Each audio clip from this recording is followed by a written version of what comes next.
พี่ข่าววัยรุ่นมงชำเหนือ cho có chơi đâu cho chỉ tao tu nên tu hào đó ca mu có thể tu ra có kia tu nhô qua cho nhô cho xa gió cô qua cho mô qua cho lu cho có chơi đâu kia cho chi mu cho có chơi đâu cho chỉ tao tu nên tu nhô của xe mô nhô cho ít ta ra có đi go lòng của thơ nhô lòng của xe nhô lòng của một chúa lòng của trong hà chạy vào cây xa của lòng mù ra พี่ข่าววัยรุ่นมงชำเหนือ có mùa tu chia cũng nhanh gà chia phía bỏ thua nhà lo cho ô cha chia u làm là lu xia chỉ cả cho chỉ tăng go lu giàu tiền cho lo xia chỉ cho lu giàu tiền chú lo xia chỉ chú chỉ thọ cái thứ bỏ cũ vào mùa chỉ mua tao đi chữ chuột đi tao kia ngồi vô chú kia tao đã chơi đâu mù có đi có mù nó che to trâu đi con tư mù so lu xia mù so lu chữ mù nó ta tao kia xí lu trẻ của muôn hú cho tao có chê พี่ข่าววัยรุ่นมงชำเหนือ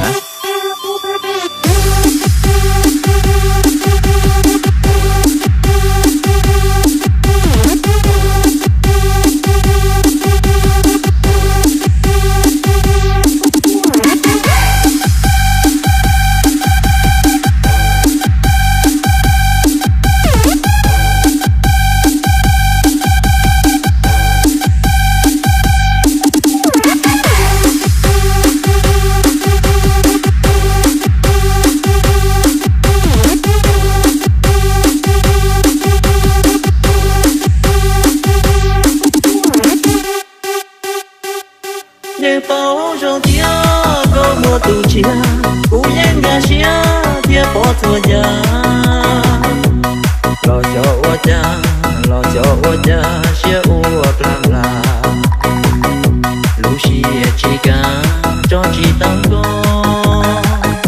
lu giàu tiền cho lo xia chỉ cho lu giàu tiền chú lo xia chỉ chú chỉ thọ cái thứ bỏ cũ vào mùa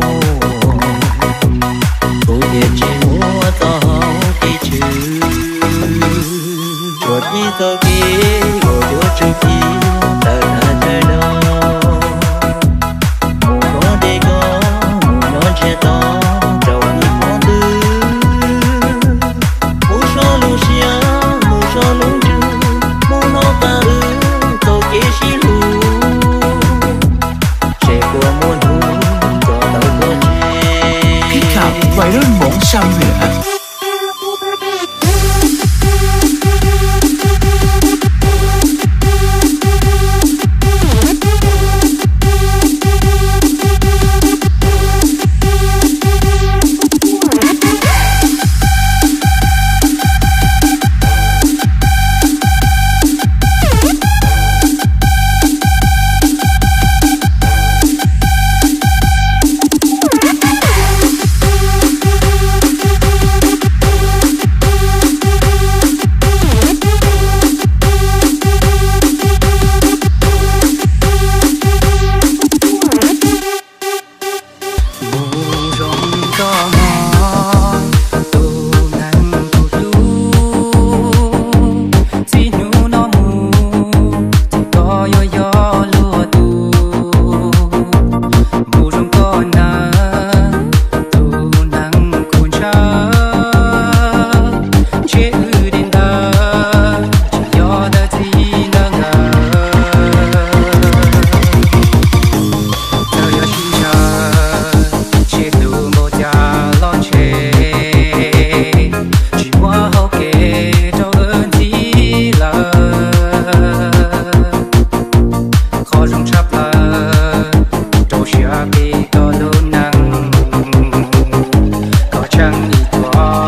lăng ngọt quá là vòng ma, lăng ngọt quá là vòng ma, một cỏ tí ai sẽ từng tấm lòng,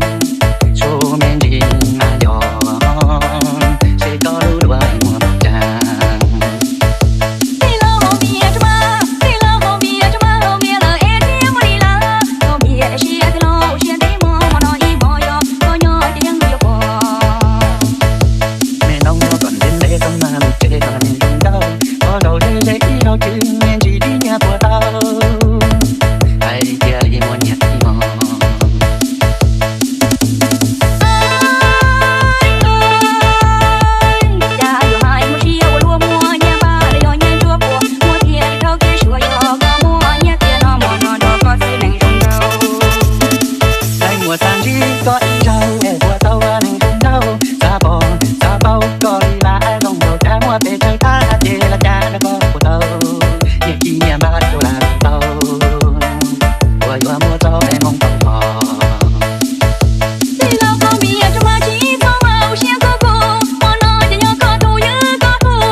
Lăng ngọt quá là vòng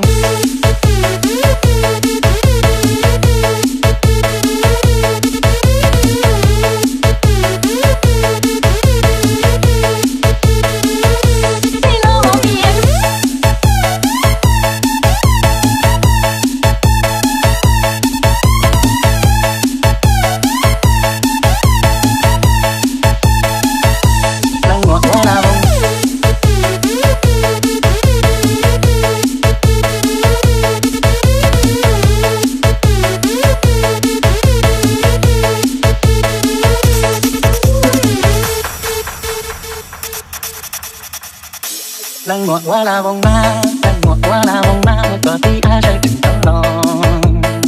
số men đi mà gió, sẽ có lũ đua mùa tràng.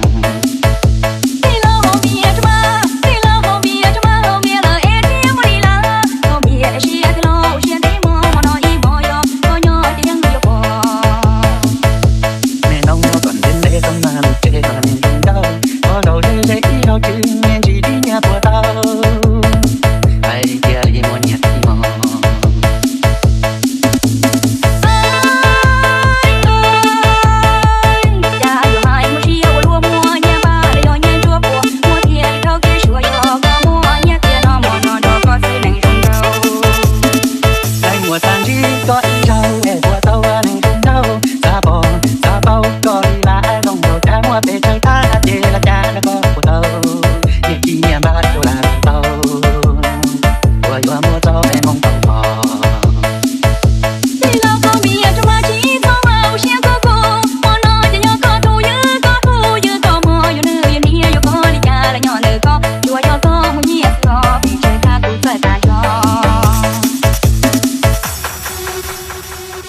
Lăng ngọt quá là vòng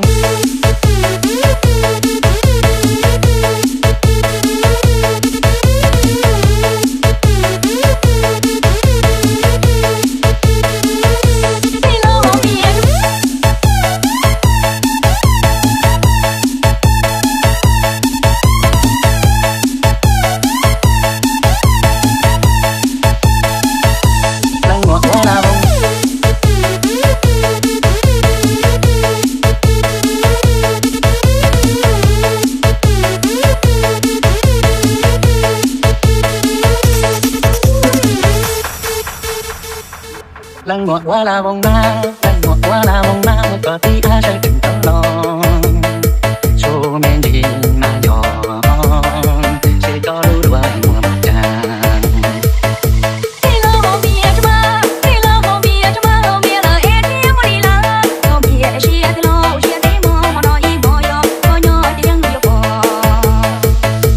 Mẹ nông nó còn đến để không mà một chế còn không đâu, có đầu để để ý đâu chứ men chỉ đi nhà của tao. Ai kia đi mua nhạc đi mò.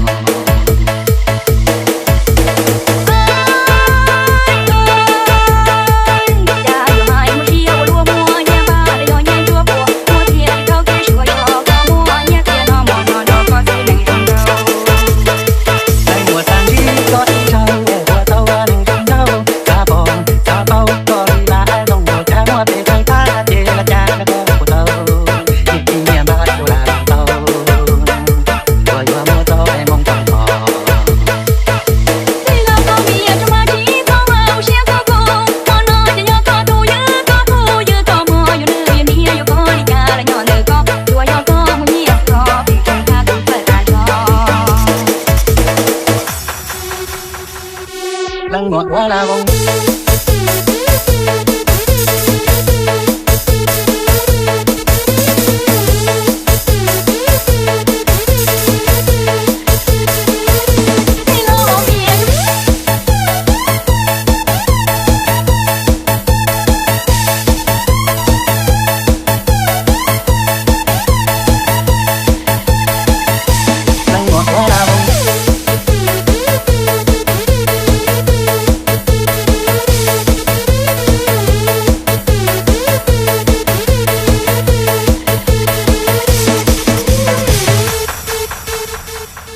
lăng ngọt quá là bông na lăng ngọt quá là bông na một cỏ tí ai say từng tấm lòng số men đi mà gió sẽ có lưu đua mùa mặt trăng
lăng ngọt quá là bông